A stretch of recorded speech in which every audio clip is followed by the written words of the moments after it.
আসসালামু আলাইকুম সবাইকে। আজকে আমার ভিডিওটা শুরু করতে চাই একটি বিখ্যাত মানুষের উক্তি দিয়ে। উক্তিটা হচ্ছে যে এরকম যে, "সফলতার গল্প পড়ো না, কারণ তা থেকে তুমি বার্তা পাবে। ব্যর্থতার গল্প পড়ো, তাহলে তা থেকে তুমি সফল হওয়ার কিছু ধারণা পাবে।" তো এই উক্তিটা আমি কেন পড়লাম? এই উক্তিটা পড়লাম কারণ আমার যে সিকিউরিটি এক্সাম ছিল, ওই এক্সামে আমি ব্যর্থ হয়ে ফিরে আসছিলাম। ওই ব্যর্থ হওয়ার পিছনে আমার যে ভুলগুলা ছিল, ওইগুলো আজকের এই ভিডিওতে তোমাদের সাথে শেয়ার করব। তো ফার্স্ট যে ভুল ছিল, ভুল উত্তরের ফাঁদে পা দেওয়া। তো ভুল উত্তরের ফাঁদে পা দেওয়া মানে কি? মানে ওরা তোমার যে কোয়েশ্চেন যে করে, ওই কোয়েশ্চেনের মাঝখানে তোমার এরকম কোয়েশ্চেনের মাঝখানে একটা কোয়েশ্চেন দিয়ে রাখবে যে উত্তরটা তোমার ব্লাঙ্ক বা উত্তরের কোনো আনসার নেই বা ভুল উত্তর। ৫ টা অপশনের মধ্যে তোমার একটা অপশনও মিলবে না। তো আমি কি করছিলাম? ওই যে ওইটা তো আমি তখন বুঝতে পারি নাই যে এটা যে ভুল, বা আমি বুঝলেও তখন আমার মনে আরেকটা কোয়েশ্চেন আসছিল যে এইটা যে ভুল, সত্যি এটা ভুল নাকি আমার ভুল হচ্ছে? নাকি আমার ক্যালকুলেশন ভুল হচ্ছে? তখন আমি আবার এই ম্যাথটা সলভ করছি। কইরা আমি ২ বার সলভ করছি, কইরা কিন্তু আমার টাইমটা নষ্ট করছি। কইরা এরকম আমি প্রায় ১.৫ ঘন্টার মধ্যে ২-৩ বার রাউন্ড দেওয়ার পরে আমি ২২ টা কোয়েশ্চেন সলভ করি। তার মধ্যে আমি প্রায় ৫ থেকে ৬ টা কোয়েশ্চেন এরকম পাই যেগুলার কোনো আনসার নাই। তো তখন আমি ভাবলাম কি যে, আচ্ছা, আমার কত মার্কস হয়েছে এটা একটু আমি চেক করি। প্রায় ১.৫ ঘন্টা চলে গেছে তো। তো আমি এটা ইন্টু ক্রস ওই দিয়ে ইন্টু দেই, ক্যালকুলেটর দিয়ে দেখি প্রায় ১৩০ প্লাস। তখন আমি বইসা চিন্তা করি, আরে আমি তো ১৩০ আনসার করছি মাত্র। তাহলে তো আমার চান্স পেতে ভাইয়ারা বলছে যে প্রায় 60%, তো ৫০০ এর 60% হচ্ছে তোমার ৩০০। তো আমার তো ৩০০ মার্কস দরকার। তখন আমি মানে আমি চিন্তা করতেছি, আচ্ছা কোয়েশ্চেন কি হার্ড হইছে? তখন আমি আশেপাশে তাকাইছি। আমাদের এরকম একটা বেঞ্চে বসাইছিল। বেঞ্চের ওই পাশে আমি, আরেক পাশে আরেকজন। এরকম বেঞ্চ ছিল। বেঞ্চটা একটু বড় ছিল কারণ এটা ছিল তোমার লাইব্রেরি, কুয়েটের লাইব্রেরি। কুয়েটে এক্সাম দিয়েছিলাম। তখন আমি চিন্তা করতেছি, আরে কি হইতেছে আমার সঙ্গে? তখন আমি ওই পাশের লোকটার এদিকে তাকায় দেখলাম, ও ওর যে কোয়েশ্চেন পেপারটা এরকম, কোয়েশ্চেন পেপারটা এটা তো লাল আর সাদা থাকে, ওইটার তোমার গোল করতে প্রায় কালো বানায় ফেলছে। তখন আমি ওই পাশের আরেকজনে তাকাইলাম, এদিকে তাকাইলাম, এদিকে তাকাইলাম, এদিকে তাকাইলাম। পিছনে তো আর তাকাইতে পারলাম না। ৩ দিকে তাকাই দেখি ৩ জনই মাশাআল্লাহ কালো বানায় ফেলছে। তখন আমি চিন্তা করলাম, আরে আমার মনে হয় মানে এক্সাম খারাপ হচ্ছে। এই যে এক্সাম খারাপ হচ্ছে চিন্তাটা করলাম, ১.৫ ঘন্টা চলে গেছে। আমি কিন্তু মোটামুটি ভালোই ছিলাম। কারণ আমাদের সময় কোয়েশ্চেনটা মোটামুটি এক্সামটা একটু হার্ড হয়েছিল। বলতে গেলে হার্ড না, মানে একটু মানে অনেকের কাছে হার্ড, আমার কাছে হার্ড লাগছে। আমার এক্সাম খারাপ হইছে বা যাদের ভালো হয়েছে তাদের তো ভালোই।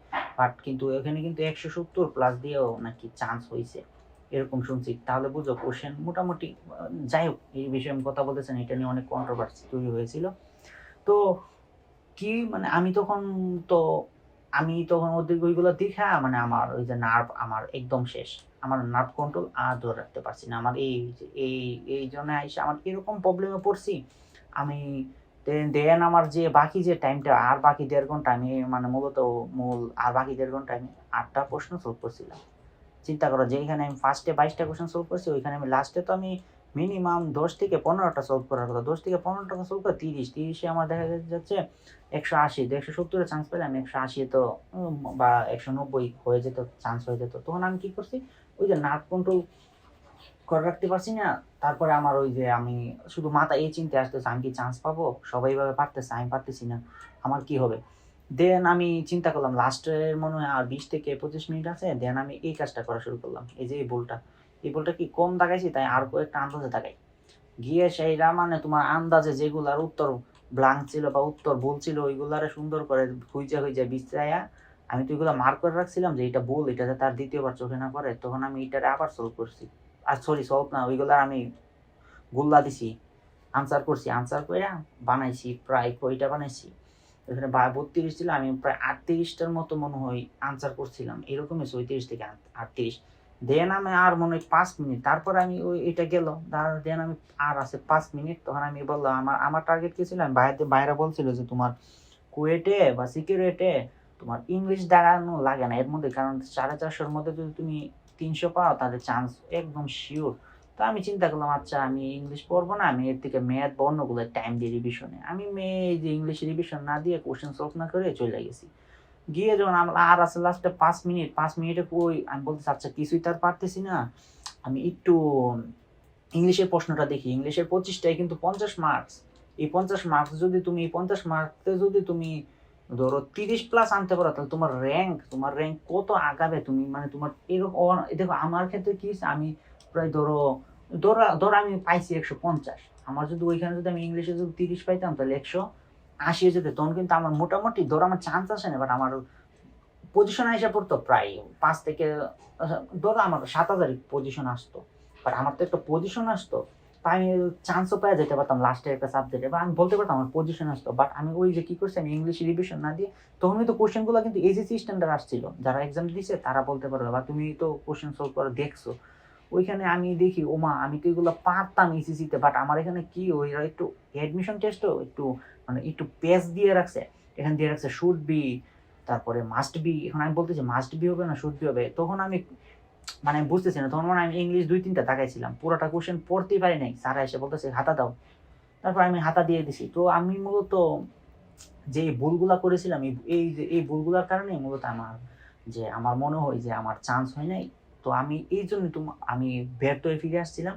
আমার এই ব্যর্থতার গল্পটা তোমাদেরকে শোনালাম, যাতে তোমরা এই ব্যর্থতার গল্প থেকে তোমরা কিছু শিখতে পারো, কারণ সফলতার গল্প তোমরা অনেক শুনছো, বা ভাইয়ারা বলে যে এই কইরো না, বাট আমি যে যেগুলো করছিলাম ওইগুলোর কারণে যেগুলো আমার ভুল হয়েছে, তাই আমি আমার ব্যর্থতার গল্পটা তোমাদেরকে শোনালাম। আর লাস্টে তোমরা যারা মানে এক্সাম দিবা, যে কোনো ইঞ্জিনিয়ারিং, ভার্সিটি, মেডিকেল, মেডিকেল না সরি, ভার্সিটি বা ইঞ্জিনিয়ারিং, তাদের জন্য আমি একটা মানে ফিজিক্সের এমসিকিউ শর্টকাট শিট তৈরি করছি, যে শিটের মধ্যে তুমি প্রায় 60+ ফিজিক্সের 5 পেপার এবং 7 পেপার মিলিয়ে এমসিকিউ শর্টকাট পেয়ে যেত, যেগুলো তোমার বিভিন্ন ভার্সিটিতে, ইঞ্জিনিয়ারিং ভার্সিটিতে সব বুয়েটে সব আসছে। ওইটা তোমরা চাইলে তোমাদের মাত্র 50 টাকায় আমার কাছ থেকে তোমরা নিয়ে যেতে পারো। তো তোমার এটার বিস্তারিত আমি ডিসক্রিপশন বক্স এবং পিন কমেন্টে দিয়ে রাখবো। তো আজকের মতো এই পর্যন্তই। আসসালামু আলাইকুম।